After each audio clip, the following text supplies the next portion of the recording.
Animation in Roblox videos is prominent now as we shift further away from the norms of stop-motion animation, not to say that they are becoming obsolete. Aside from editing, sound designing, camera work, set building, model making, and etc., folks often find themselves in a pickle when they realize they have to animate everything. And that can be hard, might even ruin your day and make you go, oh, I'll just do it tomorrow, and you end up wasting like 14-15 days, you're like, ah shit, I'm procrastinating, and then you end up doing 1 second of animation and the cycle repeats. I often did that, but now I have real life factors that prevent me from animating, such as pursuing my education and doing grown-up shit like taxes and investing and whatever. I'm broke as hell. And I'm sure you have your issues too. Maybe you don't have the time to make the things you want, or you don't know how to make things easier. This isn't a guide on how to improve, nor is it a tutorial. I don't know if you'll get anything out of this because I'm just showing you some comparisons. Today I'm looking at the ways you can animate for Roblox videos, or do animation stuff, I guess. The reason I made this video is because I've talked with people before about their methods and workflow, which made me curious as to which process is easier or practical or whatever for certain people. Disclaimer, I don't consider myself a professional top-of-the-line animator. I'm an amateur and I'm probably at E tier when it comes to those lists people make where they put their favorite at the top. So before you start wagging your finger about how I'm not animating in threes or not using a timing sheet or using the wrong lingo, let me remind you that I'm a broke-ass student making videos of Legos for fun. Alright, here's the categories. In-studio animating, Blender animating, live video animating, and miscellaneous. Miscellaneous? Misc? I don't know what. R6 and R15 play a factor, so keep in mind, it should be noted that in comparison to R6, R15 has more joints and thus the animating process will take longer. I'll be using R6 for this video. The two things I'll be animating today is action animation and character animation. Both will use a video reference with me in it, but I won't show that because people can be weird. Action animation. In a southpaw stance, let's try to do a high kick, then a straight, then a lead hook. First, we'll do in-studio animation. Considering the lack of automatic easings and no graph editor, the linear animating process can take quite some time. Everything here has to be planned and will require some practice. The benefits of linear animating is the ability to control how snappy or specific your motions can be. Issue is, you'll have some trouble with ensuring smoothness, unless that's your style. However, everybody's animation style is different. Luckily, Moon 2 has the option to split keyframes to smoothen them out and make them less exaggerated. Here's a time lapse of me animating in studio with an actual timer. I'm using Moon Animator 2 and unfortunately it's no longer free. Yeah, hobbies can be costly. As you can see from the timer, manual animation with linear keyframes does take a long ass time, but you can make the process easier by doing pose to pose and putting in in-betweens. Clearly I ignored my own advice and did whatever the hell I wanted and look what happened. Also, the pauses during animating was just me standing up and doing the actual motions as if I was shadowboxing, because I wanted to be sure of how the legs were positioned and all that, especially when I was transitioning from the savate kick to the left straight punch. So, in-studio animating takes longer, but goddamn is it snappy. I tried splitting the keyframes to see how that would look, and as I said, the positions were less exaggerated and smoother, so I wouldn't do that unless I was animating something that required nice arcs and stuff. I wouldn't split my keyframes in a linear animated fight scene, not gonna lie. This is the way to go if you've got time on your hands and you want to improve your current animating style. Your personal animating style. No time restraints, nothing, just you grinding it out. Alright, the next is Blender animation. The benefits to Blender animation is that there are many resources that allow community-made scripts to be implemented, allowing support for Roblox importing and exporting, so you can have custom character rigs, props, etc. Blender animation also supports the usage of forward and inverse kinematics, TLDR, small part move when big part move, and sometimes small part stay while big part move. This helps with foot placement, or arm stuff I guess, reducing the amount of work you have to do. As mentioned before, Blender animation has automatic easings, so you don't have to worry too much if your animation looks smooth or not.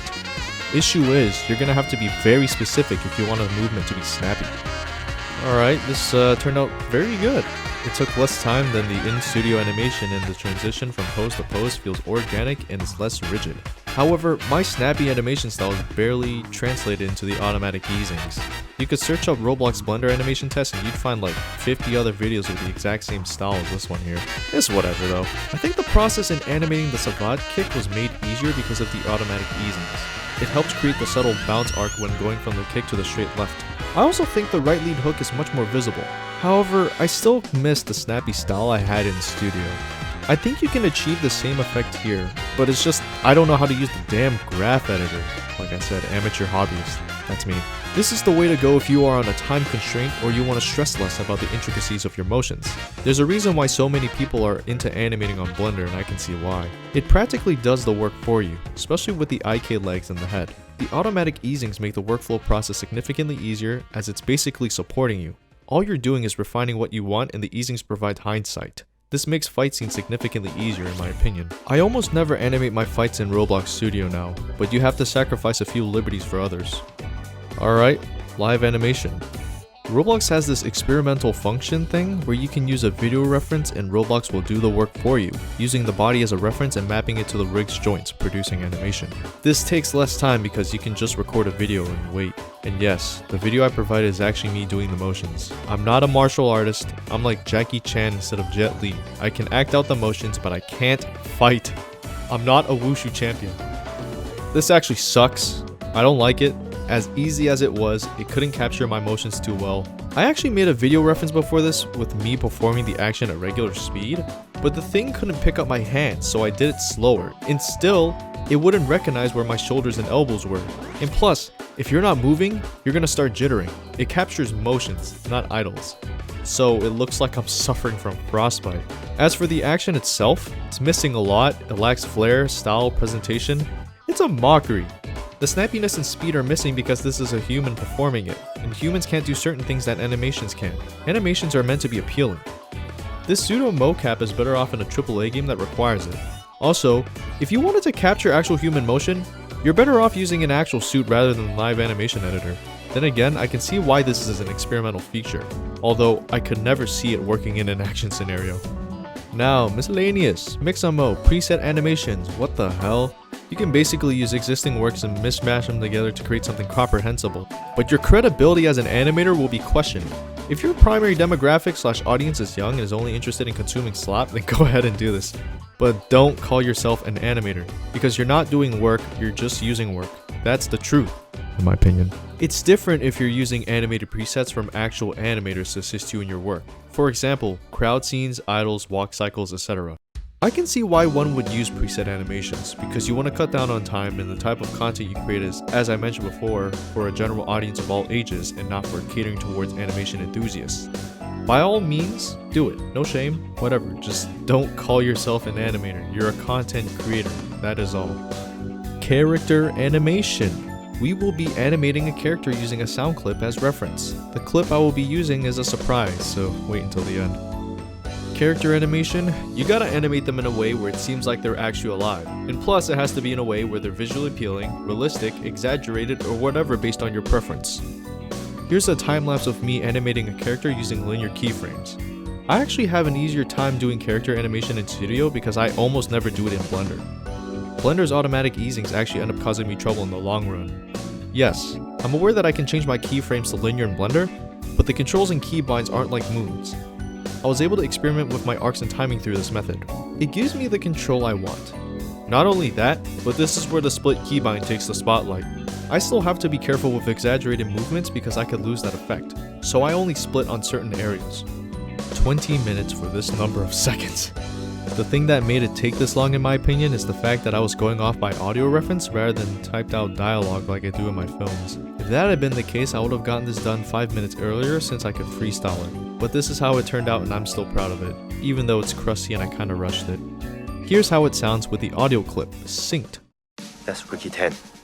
That's Ricky 10. That's a midget in a bathrobe. Alright, Blender animating. Again, I'm no professional and I'm sure I'd benefit a lot from the usage of the graph editor, but my brain is so small that I can't comprehend such complexity and I should be euthanized in a public location. But yeah, time-lapse surprisingly had a much harder time because I'm not used to animating dialogue in Blender. It took around the same amount of time as the in-studio time-lapse too. I'm surprised. I believe that Blender animation might be faster, but it's just not my style and there's that whole exporting and importing yada yada yada. Automatic easings kinda make the timing easier, I would say. Plus the organic feel again. Still snappy and I guess rigid at times, but drastically different from in-studio. I had a much harder time from this. I couldn't see my arcs while animating too well, but I think it turned out alright. It looks nice. Would I eventually make the switch to only using Blender? Hell nah! I like my character animation in linear keyframes hand animated, specific gestures and all. While Blender looks nice, I can't be caught lacking. What if I have to animate on Roblox at gunpoint? Plus I prefer that more. But yeah, the flow of movement you have in Blender is much simpler and the amount of time spent animating this could potentially be cut down by 40%. But I just suck. So again, time constraints, ease of workflow, overall smoothness. Here's how it sounds with the audio clip. That's Ricky 10. That's Ricky 10. That's a midget in a bathrobe. Live animation! Now you think this would be ideal for situations like these. Let's see. As per usual, the process is significantly shorter than the other two. I have nothing else to say about live animation in the context of character animation. Either it works or it doesn't. If it can't capture action, it could capture characters. Right? Right? Results? Again, it's jank and it's lacking specific expressions. I tried making my hands as visible as possible, with every part of me standing behind a clear backdrop to ensure a proper silhouette. And yet, the animation editor still can't capture that. Plus, the torso was moving back and forth a lot. I was standing in place in the reference video. My head isn't moving swiftly. My arms aren't gesturing and my hands aren't moving. I'm moving like literal jello. It's a mess. Not optimal nor suggested for your productions. Still experimentative and kind of a waste of time, so don't bother for now, this will make your stuff look worse. Here's how it sounds with the audio clip. That's Ricky 10. That's Ricky 10. That's a midget in a bathrobe. Just stitch together preset expressions and call it a day. Do your mix-a-mo, whatever. I'm not going to because I have standards.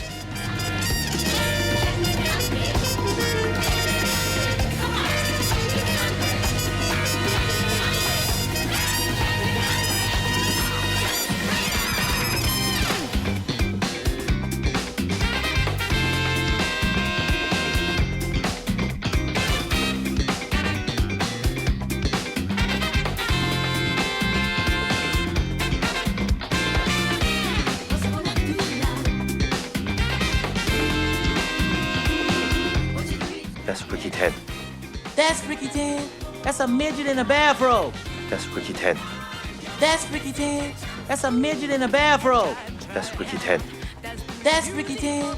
That's a midget in a bathrobe. That's Ricky 10. That's Ricky 10. That's a midget in a bathrobe. That's Ricky 10. That's Ricky 10. That's a midget in a bathrobe. That's Ricky 10. That's Ricky 10. That's a midget in a bathrobe.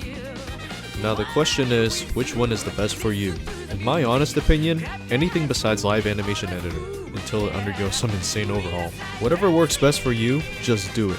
I had fun trying out action and character animation using different methods. It's kind of interesting at how your style will still shine through regardless of the medium. That, and how different they can be. I already have mine figured out and I've been doing it for 3 years so far.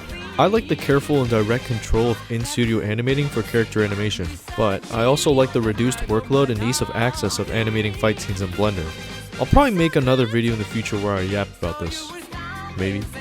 So yeah, it works for me, I don't know if it'll work for you. Don't replicate, just find out. Get into Studio or Blender, get comfortable and make some cool stuff. To all my animators out there, what do you think? How do you do it? Let's hear what you have to say. Comment. If you want. I'm interested.